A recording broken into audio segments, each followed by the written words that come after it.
ಎನ್ಸಿಎಬಿ ಟೈಮ್ಸ್ಗೆ ಸ್ವಾಗತ. ಮೊದಲು ಕನ್ನಡಿಗರ ಕ್ಷಮೆ ಕೇಳಿ, ಆಮೇಲೆ ಅರ್ಜಿಯನ್ನ ಪರಿಗಣಿಸೋಣ.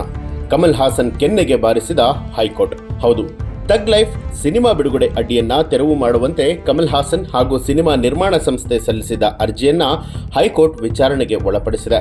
ಮೊದಲು ಕನ್ನಡಿಗರ ಕ್ಷಮೆಯನ್ನ ಕೇಳಿ, ಬಳಿಕ ಅರ್ಜಿ ವಿಚಾರಣೆಯನ್ನ ನಡೆಸುತ್ತೇವೆ ಎಂದು ಹೈಕೋರ್ಟ್ನ ನ್ಯಾಯಮೂರ್ತಿ ಕಮಲ್ ಹಾಸನ್ ಅವರನ್ನ ತರಾಟೆಗೆ ತೆಗೆದುಕೊಂಡಿದ್ದಾರೆ. ಸರ್ಕಾರದ ಪರವಾಗಿ ನ್ಯಾಯವಾದಿ ಭಾನುಪ್ರಕಾಶ್ ವಾದವನ್ನ ಮಂಡಿಸಿದರು.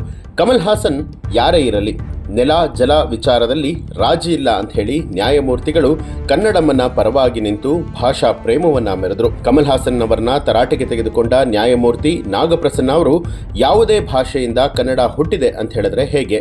ಇಂದಿನ ಪರಿಸ್ಥಿತಿಗೆ ಕಮಲ್ ಹಾಸನ್ ನೇರ ಕಾರಣ. ಮೊದಲು ಆ ಬಗ್ಗೆ ಕ್ಷಮೆಯನ್ನ ಕೇಳಿ, ಬಳಿಕ ನಿಮ್ಮ ಅರ್ಜಿಯನ್ನ ಪರಿಗಣಿಸ್ತೇವೆ ಅಂತ ಹೇಳಿದ್ದಾರೆ. ಸಿನಿಮಾ ಬಿಡುಗಡೆಗೆ ತೊಂದರೆ ಆಗ್ತಾ ಇದೆ ಅಂತ ಹೇಳಿ ಅರ್ಜಿಯನ್ನ ಹಾಕಿದ್ದೀರಾ. ನನಗೆ ತಲೆಯಲ್ಲಿ ಬುದ್ಧಿ ಇಲ್ಲದೆ ಆ ರೀತಿಯಾಗಿ ಮಾತನಾಡಿದೆ ಎಂದು ಕನ್ನಡಿಗರ ಕ್ಷಮೆಯನ್ನ ಕೇಳಿ. ಈ ಹಿಂದೆ ರಾಜಗೋಪಾಲಾಚಾರಿ ಅವರು ಕ್ಷಮೆಯನ್ನ ಕೇಳಿದ್ರು.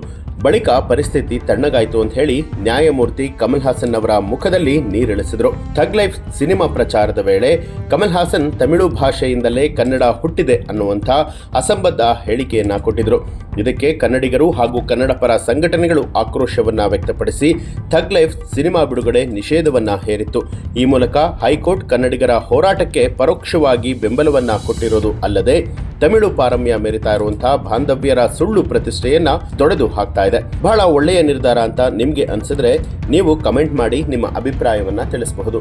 ಹಾಗೆ ನೀವಿನ್ನೂ ಕೂಡ ನಮ್ಮ ಚಾನೆಲ್ ಅನ್ನ ಸಬ್ಸ್ಕ್ರೈಬ್ ಮಾಡಿಲ್ಲ ಅನ್ನುವಂಥದ್ದಾದ್ರೆ ಈಗಲೇ ಸಬ್ಸ್ಕ್ರೈಬ್ ಮಾಡಿ, ಬೆಲ್ ಐಕಾನ್ ಒತ್ತಿ.